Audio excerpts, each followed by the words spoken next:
Folks, hello and welcome to Tavern Chat. I'm your host, Eric Tenkar, your bartender in the OSR. Before I delve into today's GenCon related news, there's the DCC Mega Bundle up at Humble Bundle. And the shortened link is tenkars-tavern.games slash DCC. You get 74 titles for 25 bucks, and you also get a 20% off coupon for use at the Goodman Games online store.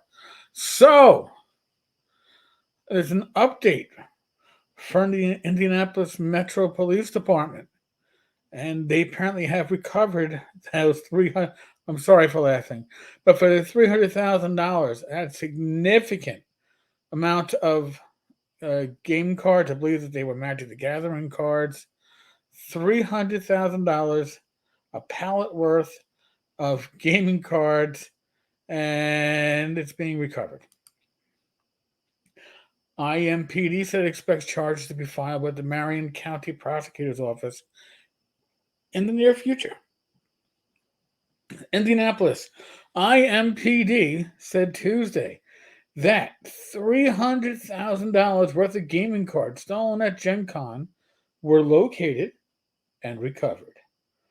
A release said that the New York State Police assisted in confiscating the cards, and they are in the process of being returned to Indianapolis as evidence. I would suspect that means the cards were located outside of New York City. Pretty sure if they were inside of New York City, NYPD would have been involved in the process. New York State Police, probably outside the city. Just an observation. But we'll find out more. I'm sure there's more to the story because this is a pretty light on detailed story. IMPD said it expects charges to be filed with the Marion County Prosecutor's Office in the near future. In a previous post on social media, the department said detectives have been in contact with the attorneys for two persons of interest. We'll catch that article in a second. According to IMPD, the two persons of interest in the theft acquired a pallet jack and removed one pallet of Magic the Gathering gaming cards. The theft allegedly occurred on August 1st, 2023, before the opening of the day's events at GenCon at the Indiana Convention Center, when vendors were setting up displays. The men allegedly took the gaming cards to an unknown location. Well, apparently, in the end, that unknown location was within the confines of New York State. So, let's see that previous post on social media was. Update. This is from August 10th. Detectives are no longer looking for these persons of interest. Detectives have been in communication with their attorneys.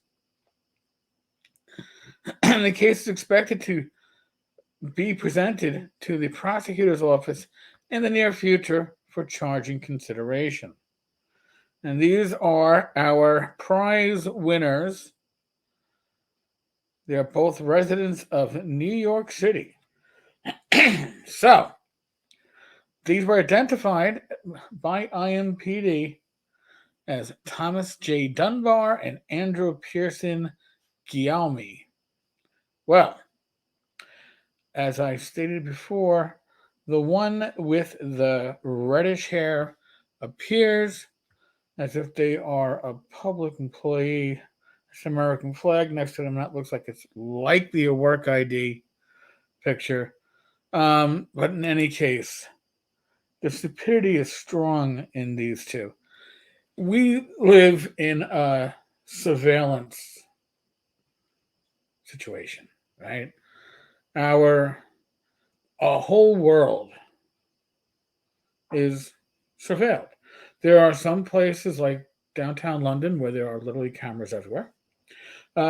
New York City has tried to implement something similar. There is a 24/7 command center that interfaces with all the private security cameras and NYPD surveillance cameras placed throughout Manhattan.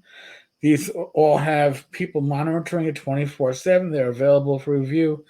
To think that a convention center the size of Gen Cons would not have certain cameras or such cameras in place is beyond stupid. Before I was a cop, I worked retail. Worked retail for a major department store in New York City for 8.5 years. And I was friends with members of security, and they would often show up. This is going back to early and mid 90s. They would show me, and you knew where to look, where they had hidden cameras in the ceilings in different apartments. And back then, it was like these ceilings always, they were those, I don't know, tiled ceilings, probably made of asbestos, but they had small little holes poked in them for various reasons to run wires. And this is where they would hide cameras, virtually in plain sight. Usually, the cameras that you can see are not the actual cameras. If you can see the camera, it's likely it's a distraction. It's likely there to make you feel like you're outside of its uh, range of fire or range of vision, that you can't be seen. The reality is, in these places, you are likely to be seen. Heck, remember, many of us have Ring cameras and or doorbells with a camera on our homes. There are security systems.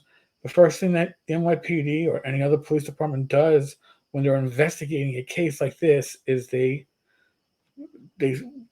do a basic inventory of the area, looking for cameras, hidden and otherwise, so they can review the tapes.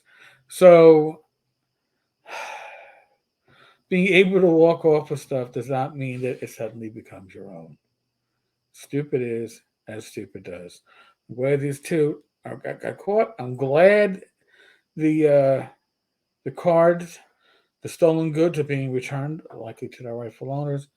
I'm sure it's being inventoried as evidence. And God, folks, tomorrow night, Wednesday, we have a live stream at 8 p.m. Greg Gillespie will be our special guest talking about his new OSR, excuse me, OSR rule set. I believe it's called Dragon Slayer. Come join us at 8 p.m. Hear Greg talk about his new work. And other than that, next live stream, I guess, will be hmm, this Friday night. This Friday night? Oh, yeah, this Friday night. 8 p.m. should be myself and Glenn Houston. So, folks, on that note, as always, be safe, be well, God bless, roll those dice, roll them well. Back again tomorrow. Like I said, 8 p.m. Mike and I will have a special guest, none other than Greg Gillespie, Mr. Barrowmaze. All right, folks. I'll catch you later. Be good.